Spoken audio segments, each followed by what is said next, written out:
Sarah Martinez had always been different from other girls her age. While her classmates were playing with dolls and dreaming of becoming princesses, she was in her backyard practicing with her father's hunting rifle. Her father, a retired Marine, sergeant, recognized her natural talent early on.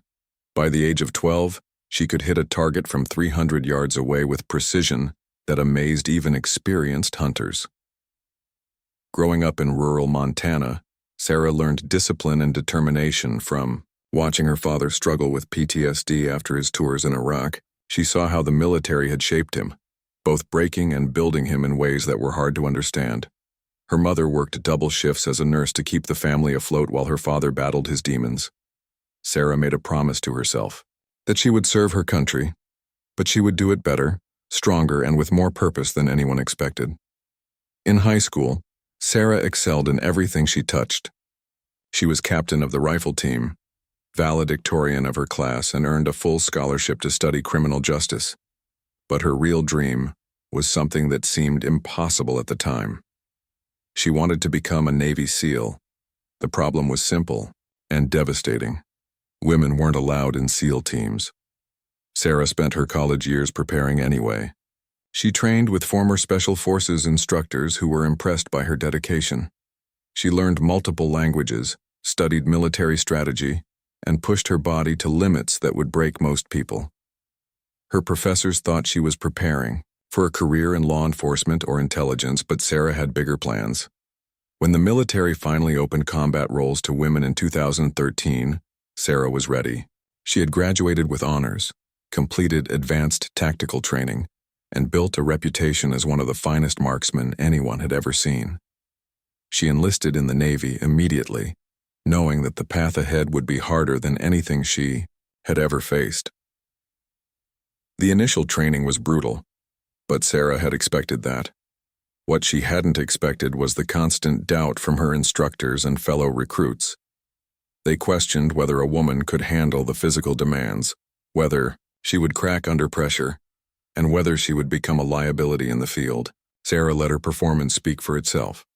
During Hell Week, the infamous part of SEAL training where most candidates quit, Sarah not only survived but excelled. While men twice her size were ringing the bell to signal their withdrawal, she kept going. Her shooting scores were perfect, her tactical knowledge was superior, and her leadership skills impressed even the toughest instructors. The media attention was inevitable. Sarah became the first woman to successfully complete SEAL training, and suddenly she was famous. Reporters wanted to know everything about her background, her motivations, and her plans. She handled the attention with the same focus she brought to everything else, always redirecting conversations back to the mission and her team. But fame came with a price. Sarah received death threats from people who believed women had no place in special operations. She also faced criticism from some feminists who thought she was trying to prove something unnecessary. Sarah ignored both sides and focused on her training. She was assigned to SEAL Team 6, the most elite unit in the Navy. Her first deployment took her to Afghanistan, where her unit was tasked with high-value target elimination missions. Sarah's role as a sniper meant she would be the eyes and protection for her team during dangerous operations. Her accuracy was legendary among her peers, but she had never taken a human life. The moment came during a mission to eliminate a terrorist leader who had been responsible for multiple attacks on American forces. Sarah was positioned on a rooftop, 800 yards from the target building. Through her scope, she could see the target clearly. Her finger rested on the trigger, and she knew that pulling it would change her forever. The shot was perfect. The mission was successful. But as Sarah watched through her scope, she felt something she hadn't expected. A deep sadness mixed with relief. She had saved American lives by taking another, and the weight of that responsibility would stay with her forever. Over the next 3 years, Sarah completed 7 deployments across 3 different countries. She became known among enemy forces as the Ghost because of her ability to eliminate targets from incredible distances without being detected. Her unit trusted her completely, and she saved countless American lives through her precision and tactical intelligence. Back home between deployments, Sarah tried to maintain some semblance of a normal life. She visited her parents, who were proud but worried about their daughter's dangerous career. She attempted to date, but found it difficult to connect with people who couldn't understand the weight she carried. The things she had seen and done in service of her country were not easily shared over dinner conversation. Sarah also became an advocate for women in combat roles, speaking at military academies and training facilities. She never sought the spotlight, but she understood that her success opened doors for other women who wanted to serve at the highest levels. Young girls would send her letters, telling her that she had inspired them to pursue careers in the military or law enforcement. The physical toll of her service was becoming apparent. Multiple parachute jumps had damaged her knees and back. The stress of constant vigilance and life-or-death decision-making was affecting her sleep and concentration. But Sarah pushed through, driven by a sense of duty that had been instilled in her since childhood. During her final deployment, Sarah's unit was involved in a controversial mission that would later change everything. Intelligence suggested that a high-value target was hiding in a compound that also housed civilians. The decision to proceed was made at the highest levels, but the execution would fall to Sarah and her team. The mission went wrong from the beginning. Intelligence was faulty, civilians were present in greater numbers than expected, and enemy resistance was fiercer than anticipated. In the chaos that followed, difficult decisions were made in split seconds. Sarah did her job with the same precision she always had, but the consequences of that night would follow her home and into a courtroom where her loyalty and service would be questioned by the very country she had served with distinction. Sarah Martinez had always been different from other girls her age.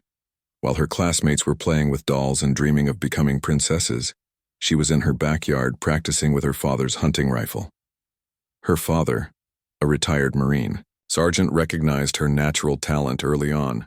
By the age of 12, she could hit a target from 300 yards away with precision that amazed even experienced hunters. Growing up in rural Montana, Sarah learned discipline and determination from watching her father struggle with PTSD after his tours in Iraq. She saw how the military had shaped him, both breaking and building him in ways that were hard to understand. Her mother worked double shifts as a nurse to keep the family afloat while her father battled his demons. Sarah made a promise to herself that she would serve her country, but she would do it better, stronger, and with more purpose than anyone expected. In high school, Sarah excelled in everything she touched. She was captain of the rifle team, valedictorian of her class, and earned a full scholarship to study criminal justice. But her real dream was something that seemed impossible at the time. She wanted to become a Navy SEAL. The problem was simple and devastating. Women weren't allowed in SEAL teams. Sarah spent her college years preparing anyway. She trained with former Special Forces instructors who were impressed by her dedication. She learned multiple languages, studied military strategy, and pushed her body to limits that would break most people. Her professors thought she was preparing for a career in law enforcement or intelligence, but Sarah had bigger plans. When the military finally opened combat roles to women in 2013, Sarah was ready. She had graduated with honors, completed advanced tactical training, and built a reputation as one of the finest marksmen anyone had ever seen. She enlisted in the Navy immediately, knowing that the path ahead would be harder than anything she had ever faced. The initial training was brutal, but Sarah had expected that. What she hadn't expected was the constant doubt from her instructors and fellow recruits. They questioned whether a woman could handle the physical demands, whether she would crack under pressure, and whether she would become a liability in the field. Sarah let her performance speak for itself. During Hell Week, the infamous part of SEAL training where most candidates quit, Sarah not only survived but excelled. While men twice her size were ringing the bell to signal their withdrawal, she kept going. Her shooting scores were perfect, her tactical knowledge was superior, and her leadership skills impressed even the toughest instructors. The media attention was inevitable. Sarah became the first woman to successfully complete SEAL training, and suddenly she was famous. Reporters wanted to know everything about her background, her motivations, and her plans. She handled the attention with the same focus she brought to everything else, always redirecting conversations back to the mission and her team. But fame came with a price. Sarah received death threats from people who believed women had no place in special operations. She also faced criticism from some feminists who thought she was trying to prove something unnecessary. Sarah ignored both sides and focused on her training. She was assigned to SEAL Team 6, the most elite unit in the Navy. Her first deployment took her to Afghanistan, where her unit was tasked with high-value target elimination missions. Sarah's role as a sniper meant she would be the eyes and protection for her team during dangerous operations. Her accuracy was legendary among her peers, but she had never taken a human life. The moment came during a mission to eliminate a terrorist leader who had been responsible for multiple attacks on American forces. Sarah was positioned on a rooftop, 800 yards from the target building. Through her scope, she could see the target clearly. Her finger rested on the trigger, and she knew that pulling it would change her forever. The shot was perfect. The mission was successful. But as Sarah watched through her scope, she felt something she hadn't expected. A deep sadness mixed with relief. She had saved American lives by taking another, and the weight of that responsibility would stay with her forever. Over the next 3 years, Sarah completed 7 deployments across 3 different countries. She became known among enemy forces as the Ghost because of her ability to eliminate targets from incredible distances without being detected. Her unit trusted her completely, and she saved countless American lives through her precision and tactical intelligence. Back home between deployments, Sarah tried to maintain some semblance of a normal life. She visited her parents, who were proud but worried about their daughter's dangerous career. She attempted to date, but found it difficult to connect with people who couldn't understand the weight she carried. The things she had seen and done in service of her country were not easily shared over dinner conversation. Sarah also became an advocate for women in combat roles, speaking at military academies and training facilities. She never sought the spotlight, but she understood that her success opened doors for other women who wanted to serve at the highest levels. Young girls would send her letters, telling her that she had inspired them to pursue careers in the military or law enforcement. The physical toll of her service was becoming apparent. Multiple parachute jumps had damaged her knees and back. The stress of constant vigilance and life-or-death decision-making was affecting her sleep and concentration. But Sarah pushed through, driven by a sense of duty that had been instilled in her since childhood. During her final deployment, Sarah's unit was involved in a controversial mission that would later change everything. Intelligence suggested that a high-value target was hiding in a compound that also housed civilians. The decision to proceed was made at the highest levels, but the execution would fall to Sarah and her team. The mission went wrong from the beginning. Intelligence was faulty. Civilians were present in greater numbers than expected, and enemy resistance was fiercer than anticipated. In the chaos that followed, difficult decisions were made in split seconds. Sarah did her job with the same precision she always had, but the consequences of that night would follow her home and into a courtroom where her loyalty and service would be questioned by the very country she had served with distinction. The investigation began 3 months after Sarah returned from her final deployment. She was at her apartment in Virginia Beach trying to readjust to civilian life when 2 agents from Naval Criminal Investigative Service knocked on her door. They were polite but serious, explaining that there were questions about the mission in Syria that had resulted in civilian casualties. Sarah had been expecting this visit. The mission had haunted her dreams since her return. She could still see the faces of the people in that compound, could still feel the weight of her rifle, could still remember the split-second decisions that had meant the difference between life and death for her team and the civilians caught in the crossfire. The compound had been surrounded before dawn, intelligence indicating that a terrorist leader responsible for coordinating attacks against American forces was inside.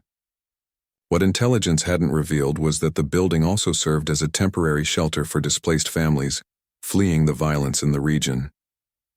When Sarah's team breached the building, they found themselves in a situation no amount of training could have fully prepared them for. In the chaos that followed, Sarah had made the shots she was ordered to make. Her targets had been confirmed combatants who were firing on her team, but in a building full of non-combatants, every decision carried enormous weight. The mission was successful in eliminating the target, but 3 civilians had died in the firefight, including a teenage boy who had picked up a weapon to defend his family.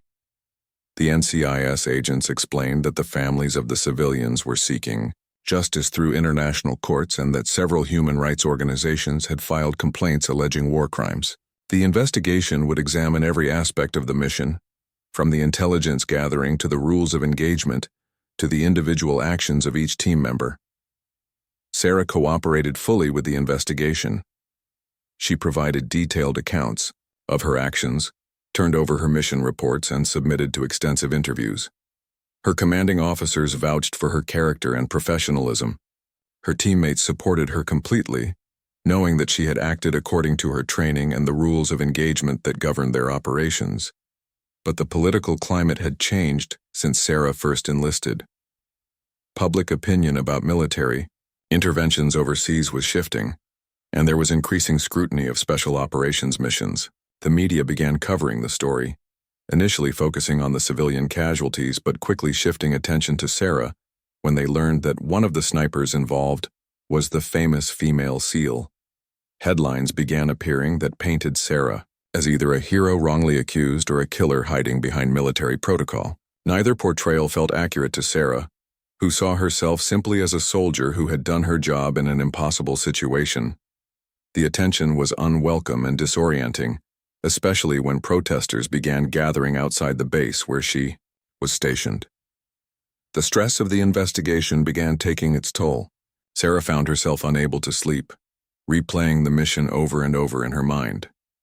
She started seeing a military psychologist, but found it difficult to open up about the specific details of what had happened. The weight of taking lives, even enemy lives, was something she had learned to carry. But the possibility that she might be prosecuted for doing her job was devastating.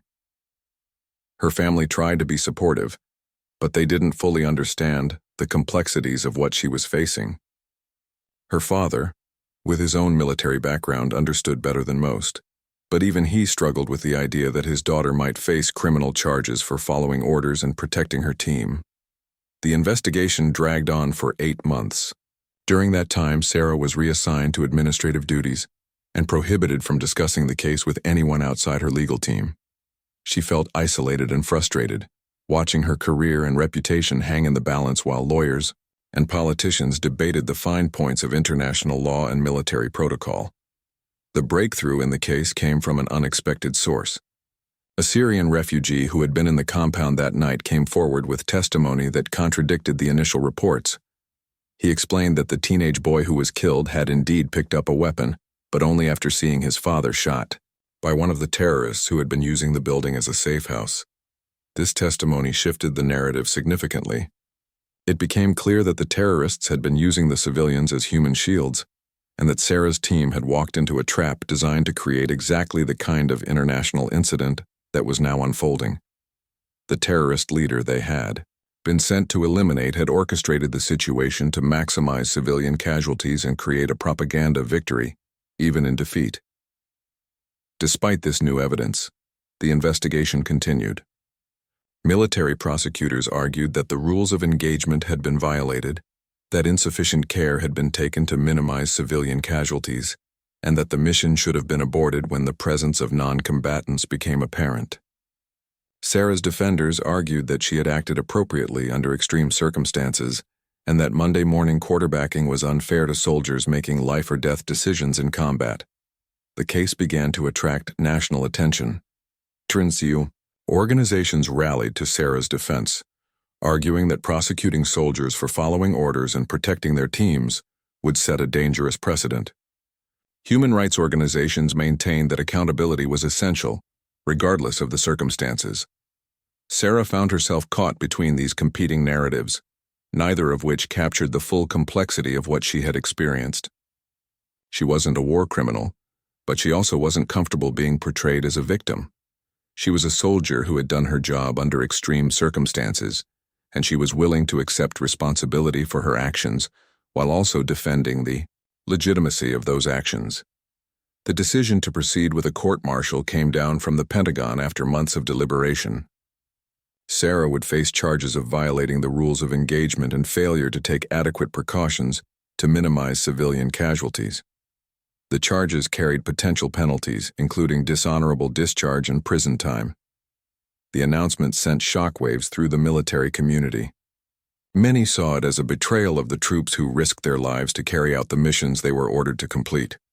Others saw it as a necessary step toward accountability and adherence to international law. For Sarah, the announcement brought a strange sense of relief. After months of uncertainty, she finally knew what she was facing. She would have her day in court, an opportunity to tell her side of the story and defend her actions. She was confident in her innocence and ready to fight for her reputation and her freedom. The moment Sarah took the witness stand, the courtroom fell completely silent. After weeks of hearing others describe her actions and character, everyone present was eager to hear her speak for herself. Sarah placed her right hand on the Bible and swore to tell the truth, her voice steady and clear despite the enormous pressure she was facing. Lieutenant Colonel Chen began with basic questions about Sarah's background and military service. Sarah described her childhood in Montana, her decision to join the Navy, and the grueling process of becoming a SEAL. She spoke matter-of-factly about her deployments and the missions she had completed, never boasting about her accomplishments, but clearly demonstrating the depth of her experience and expertise. When Chen asked about the night in Syria, Sarah's demeanor became more focused and intense. She described the mission briefing, the intelligence they had received, and the tactical plan they had developed. She explained that their information indicated the target building contained enemy combatants, and that while civilian presence was a concern, they had been assured that the building was primarily being used as a terrorist safe house. Sarah walked the court through the mission step by step. She described the approach to the compound, the positioning of team members, and the moment when everything went wrong. Her voice remained steady, but those who knew her could see the tension in her shoulders and the slight tightening around her eyes as she relived that night. The firefight had started when her team breached the building and immediately came under heavy weapons fire. Sarah had been positioned to provide overwatch and protect her teammates as they moved through the compound. Through her scope, she could see muzzle flashes from multiple positions within the building and enemy fighters moving to engage her team. Her first shot had been against a combatant who was firing an automatic weapon at her teammates from a second-floor window. The shot was clean and eliminated the threat immediately. Her second and third shots had been similar situations, armed enemies directly engaging her team. She had acquired each target carefully, confirmed they were armed and actively fighting, and eliminated the threats with precision shots. The controversial fourth shot had been the most difficult decision of her career. Through her scope, she had seen a figure with a weapon moving toward the position where two of her teammates were pinned down by enemy fire. The figure appeared to be a teenager, but he was carrying an AK-47 and moving with clear hostile intent. Sarah had perhaps 2 seconds to make a decision that would determine whether her teammates lived or died. As Sarah described this moment, her voice cracked slightly for the first time during her testimony. She explained that she had seen the weapon first, identified the threat to her team, and taken the shot according to her training. Only afterward had she realized how young the target had been. She had learned later that the boy had picked up the weapon after seeing his father killed by the terrorists, not understanding the danger he was putting himself in. The weight of that decision was evident in Sarah's testimony. She explained that she replayed that moment constantly, wondering if there had been any other option available to her. But she also maintained that given the same circumstances and the same information, she would make the same decision again, because her primary responsibility was to protect her teammates. Chen asked Sarah about her training regarding rules of engagement and civilian casualties. Sarah described extensive instruction on the laws of war, the importance of minimizing civilian casualties, and the procedures for operating in complex environments where civilians and combatants were mixed. She emphasized that this training had informed every decision she made during the mission. Captain Morrison's cross-examination was aggressive and detailed. He challenged Sarah on every aspect of her testimony, questioning her memory of events, her decision-making process, and her adherence to rules of engagement. Morrison suggested that Sarah had been too quick to shoot, that she hadn't taken sufficient time to properly identify targets, and that her desire to protect her teammates had overridden her judgment about civilian safety. Sarah remained composed. Throughout the cross-examination, answering each question directly and refusing to be rattled by Morrison's confrontational style. When he suggested that she had acted recklessly, she firmly disagreed, explaining that every shot she took was carefully considered within the constraints of a rapidly developing combat situation. The most challenging moment came when Morrison showed Sarah enlarged photographs of the scene after the firefight. The images showed the aftermath of the violence, including the body of the teenage boy she had shot. Morrison asked if seeing these images changed her assessment of her actions that night. Sarah looked at the photographs for a long moment before answering. She acknowledged that the images were difficult to see and that the loss of innocent life was tragic, but she maintained that her actions had been legally and morally justified given the information available to her at the time. She explained that the boy's death was a tragedy caused by terrorists who had put him in an impossible situation, not by her decision to protect her teammates. Morrison pressed harder, suggesting that a more experienced or careful sniper might have found alternatives to shooting. Sarah's response was firm and confident. She explained that her experience had taught her to make decisions quickly and decisively when lives were at stake. Hesitation in combat situations often led to greater casualties, not fewer. The cross-examination continued for 2 full days, with Morrison examining every detail of Sarah's testimony and attempting to find inconsistencies or admissions that would support the prosecution's case. Sarah never wavered in her account of events or her defense of her actions. Her military training and natural composure served her well under intense scrutiny. When the cross-examination finally concluded, Sarah felt emotionally drained, but confident that she had effectively defended herself. She had told her story honestly and completely, without trying to minimize the tragedy of civilian deaths, but also without accepting responsibility for decisions that she believed were correct under the circumstances. The defense called several additional witnesses to support Sarah's testimony. Military experts testified about the split-second nature of combat decisions and the impossibility of perfect information in urban warfare situations. Fellow snipers described similar situations they had faced and the difficulty of making targeting decisions when civilians and combatants were mixed. The final defense witness was Sarah's father, retired Marine Sergeant Michael Martinez. His testimony was brief but powerful. He described Sarah's character, her dedication to service, and her deep respect for human life. He told the court that his daughter had always been someone who took responsibility for her actions, but who also understood the difference between right and wrong. As the testimony phase concluded, both sides prepared for closing arguments. The courtroom atmosphere was tense, with everyone understanding that the decision would have implications far beyond Sarah's individual case. The trial had become a referendum on how the military should handle complex combat situations and what standards should apply when split-second decisions resulted in tragic consequences. Sarah spent the evening before closing arguments with her family and her defense team. She felt that she had presented her case as well as possible, and that the truth of what had happened that night in Syria had been revealed. Whether the military panel would see her actions as justified or criminal remained to be determined, but she was at peace with the testimony she had given.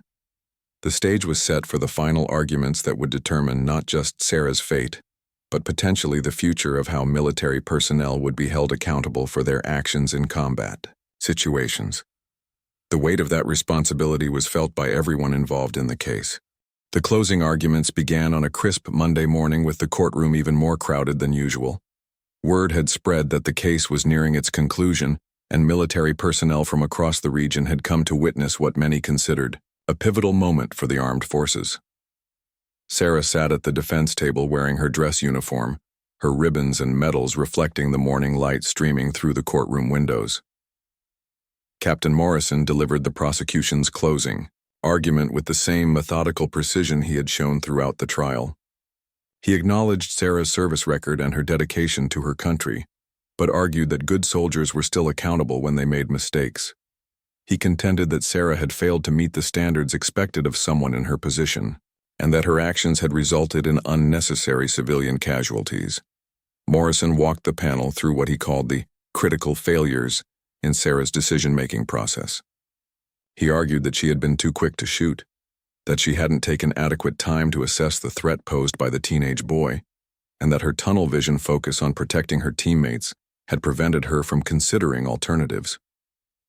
He suggested that a more experienced sniper would have found a way to neutralize the threat without taking a life. The prosecutor displayed enlarged tactical diagrams of the compound, pointing out positions where Sarah might have taken different shots or where her teammates could have taken cover. He argued that the urgency Sarah claimed to have felt was not supported by the evidence, and that she had time to make more careful assessments of each target before shooting. Morrison's argument reached its emotional peak when he again displayed the photographs from the scene, focusing on the image of the teenage boy. He asked the panel to consider what message would be sent to the world if the United States military did not hold its personnel accountable for civilian casualties, even those that occurred during combat operations. The prosecution's closing emphasized the broader implications of the case. Morrison argued that military discipline and adherence to the rules of engagement were essential to maintaining the moral authority of American forces overseas.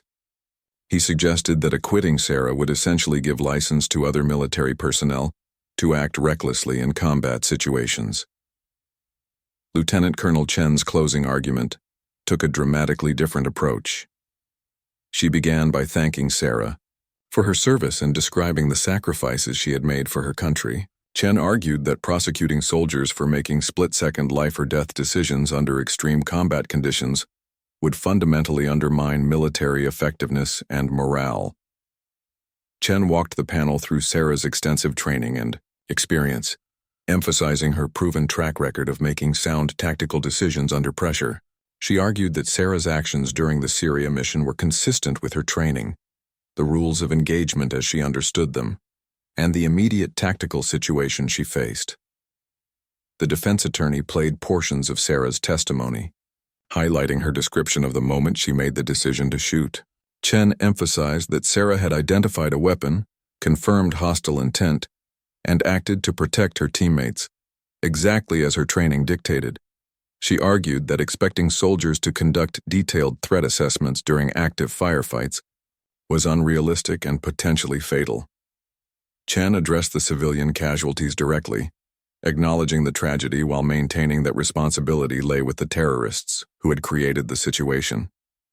She presented evidence showing that the terrorist leader had deliberately used the building as both a safe house and a shelter for civilians, knowing that this would complicate any military response and potentially create a propaganda victory. The most powerful moment of Chen's closing came when she addressed the broader implications of the prosecution's case. She argued that if the military began prosecuting personnel for following established protocols during combat operations, it would create a chilling effect that would make military personnel hesitant to act decisively when American lives were at stake.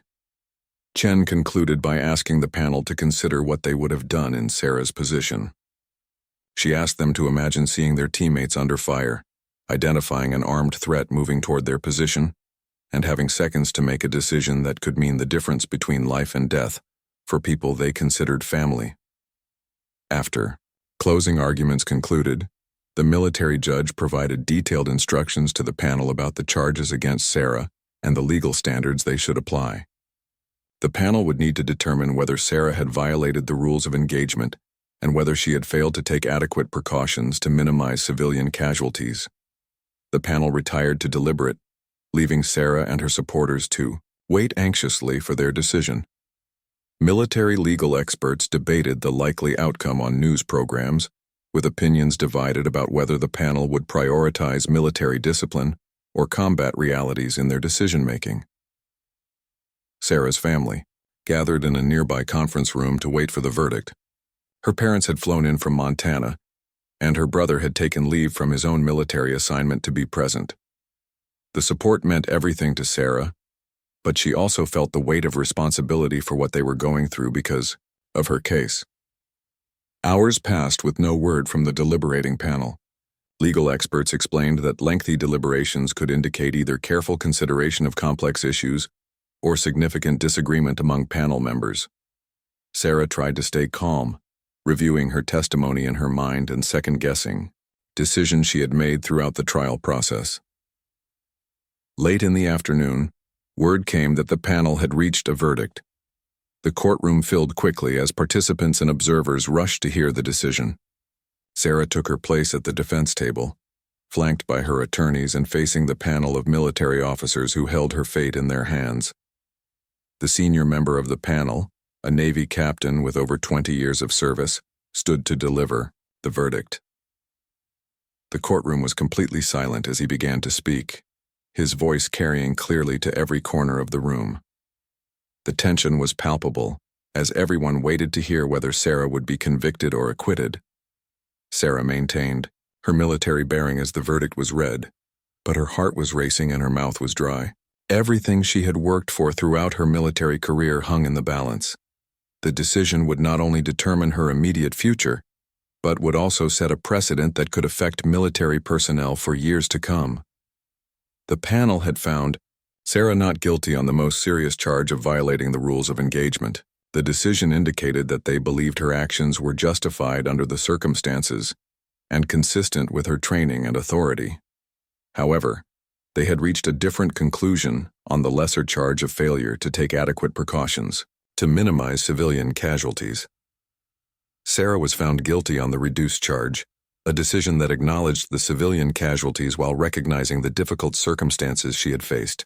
The conviction carried potential penalties including reduction in rank, loss of pay, and possible discharge from the military, but not the prison time that had been possible under the original charges. The mixed verdict reflected the complexity of the case and the difficulty of applying legal standards to split-second combat decisions. Sarah felt relief that the most serious charges had been dismissed, but disappointment that she had been convicted of anything related to a mission where she believed she had acted appropriately. The sentencing phase would follow, where the panel would determine what punishment, if any, Sarah should face for the conviction. Her attorneys immediately began preparing arguments for clemency, emphasizing her service record and the unique circumstances of the case. The fight was not over, but at least the most serious threat to Sarah's freedom had been eliminated.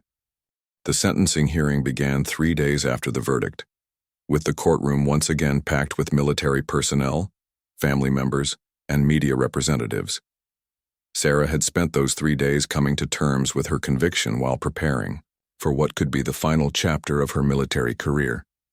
The mixed verdict had left everyone uncertain about what punishment the panel might impose. Lieutenant Colonel Chen called a series of character witnesses during the sentencing phase, each testifying about Sarah's exemplary service record and personal integrity. Former commanding officers described her as one of the finest soldiers they had ever served with. Fellow SEAL team members spoke about her courage, professionalism, and unwavering commitment to the mission and her teammates. The most moving testimony came from the families of soldiers whose lives Sarah had saved during her deployments. A mother from Ohio described how Sarah's precise shooting had eliminated a sniper who had been targeting her son's unit, undoubtedly saving multiple American lives.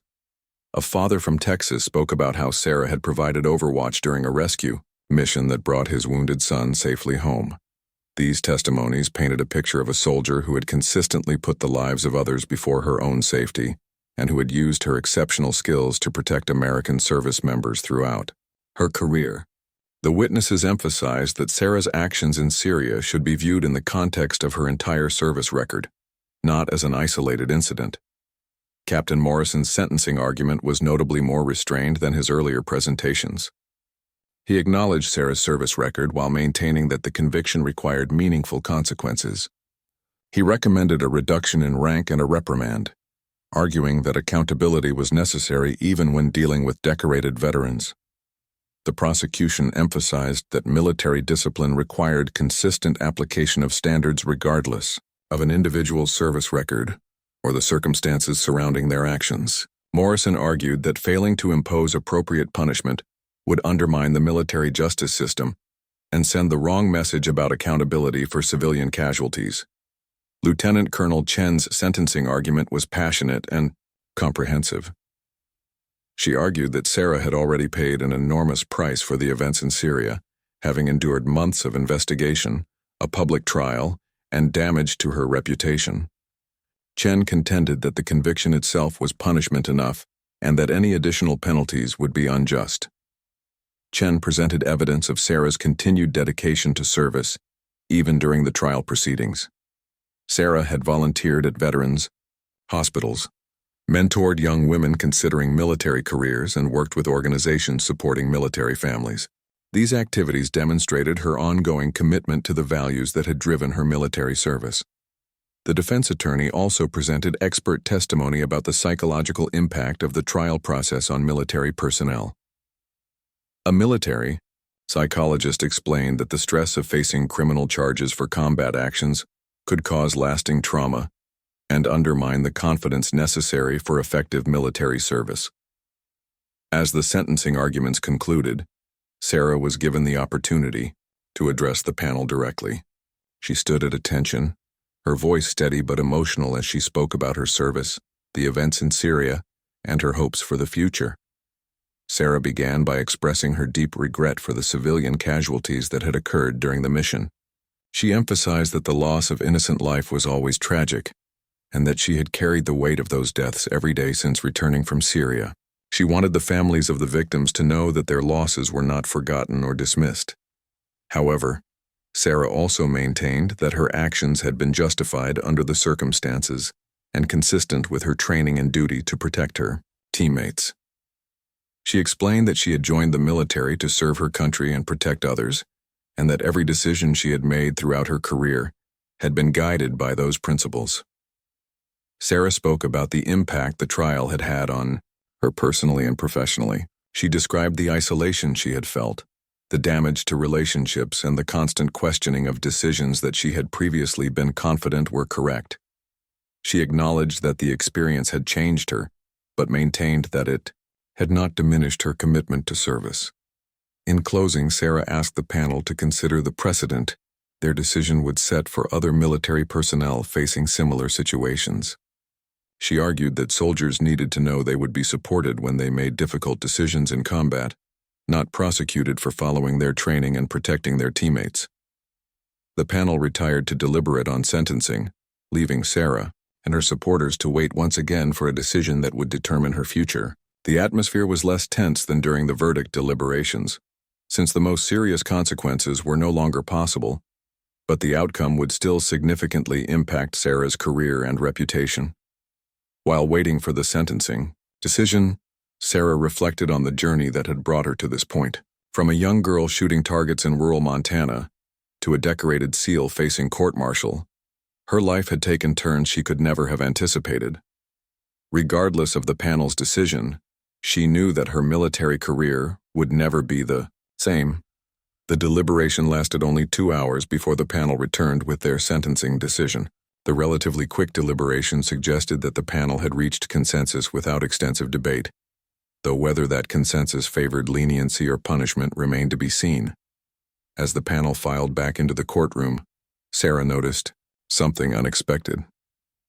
Several senior officers who had not been present during the trial were now seated in the gallery.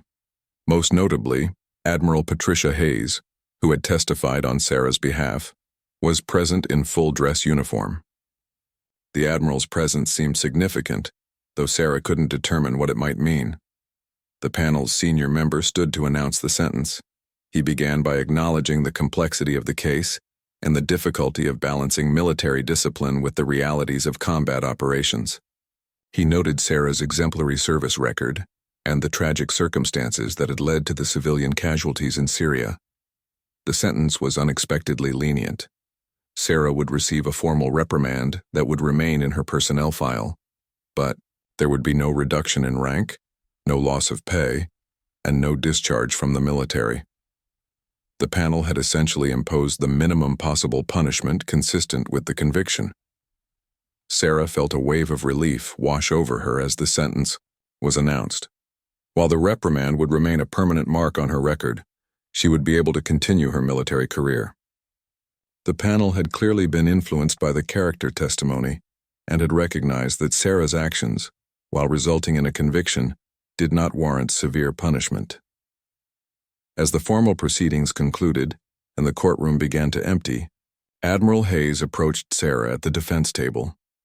The Admiral's expression was serious but not unfriendly as she asked to speak with Sarah privately. They moved to a small conference room adjacent to the courtroom, where Admiral Hayes delivered news that would change everything. The Admiral explained that she had been following Sarah's case closely and had been deeply troubled by the prosecution's decision to pursue charges. She believed that prosecuting soldiers for making difficult decisions in combat situations set a dangerous precedent that could undermine military effectiveness and morale. Admiral Hayes revealed that she had been working behind the scenes to address what she saw as an injustice. She had been in communication with senior Pentagon officials, members of Congress, and even the Secretary of Defense about Sarah's case. The Admiral believed that Sarah's conviction, even on the reduced charge, was wrong and that steps needed to be taken to correct it. The Admiral informed Sarah that she had prepared a formal recommendation for presidential clemency, arguing that Sarah's conviction should be overturned completely. The recommendation had the support of numerous senior military officials and was already making its way through the appropriate channels. More immediately, Admiral Hayes explained that Sarah's conviction would be appealed through military channels. The Admiral had arranged for top military appellate attorneys to handle the appeal at no cost to Sarah, and she was confident that the conviction would be overturned on appeal. Sarah was stunned by this unexpected development. She had resigned herself to living with the conviction and had been grateful for the lenient sentence. The possibility that her conviction might be completely overturned was beyond what she had dared to hope. Admiral Hayes concluded by telling Sarah that her case had highlighted important issues about how the military handled complex combat situations and accountability for split-second decisions made under extreme pressure. The Admiral believed that Sarah's experience would ultimately lead to better policies and procedures that would protect future service members from similar prosecutions. As Sarah left the courthouse that day, she felt a mixture of emotions.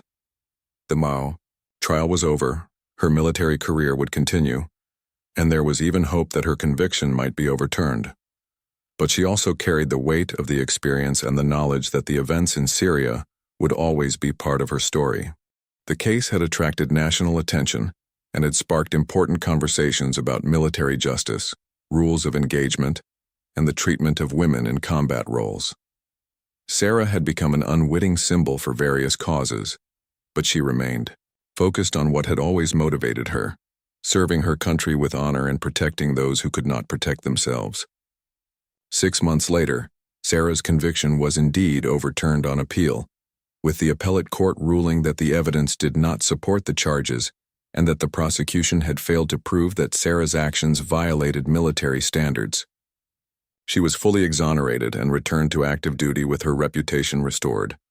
Sarah continued to serve with distinction, eventually retiring as a Command Master Chief after 20 years of service. She became an advocate for military justice reform and worked to ensure that other service members would not face similar prosecutions for making difficult decisions in combat situations.